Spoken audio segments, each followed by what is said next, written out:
দেখো কি অবস্থা। তোমরা ভাবছো তো যে এখানে কি হচ্ছে। এখানে আমাদের গোল্ডিবাবু লোম সব কেটে দেওয়া হচ্ছে। যাদের বাড়িতে ডগ আছে তারা নিশ্চয়ই জানো, কুকুরের গায়ে এক ধরনের পোকা পোকা হয়, সেই পোকাটাই ওর গায়ে হয়েছে।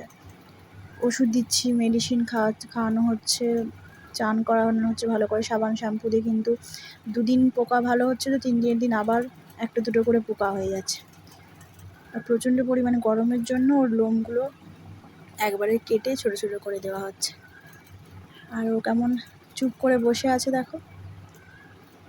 অন্য সময় এই মেশিন দেখলে ভয়ে দৌড়ে পালায়, কিন্তু ও এত আরাম লাগছে, মানে ভালো লাগছে, সেই জন্য চুপ করে বসে বসে সব কেটে নিচ্ছে লোম। আর অন্য সময় দেখালে তখন ভয়ে এদিক ওদিক ছুটতে থাকবে, কিন্তু ওর আরাম লাগছে, ওই লোমগুলো কাটছে ওইভাবে, চুপ করে বসে আছে, একটুও বদমাশি করছে না, বসে বসে কেটে নিচ্ছে সব।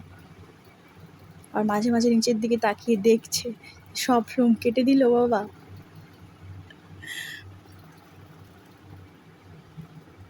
3-4 দিন ধরে লোম কাটা হচ্ছে।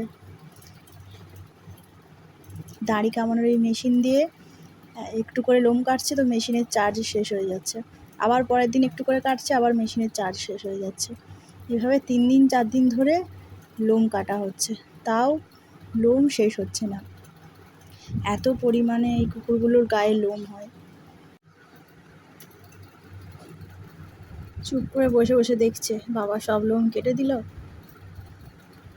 আবার আরামও হচ্ছে যে বাহ, গাটা একটু হালকা হয়েছে। মানে এত পরিমাণে লোম ছিল, আর যা গরম পড়েছে, মানে এদের সবচেয়ে বেশি কষ্ট হয়। এসি থেকে বেরোবে না, এসিতে যদি একবার ঢুকে যায় আর বেরোবে না। গাটা হালকা হয়েছে। এত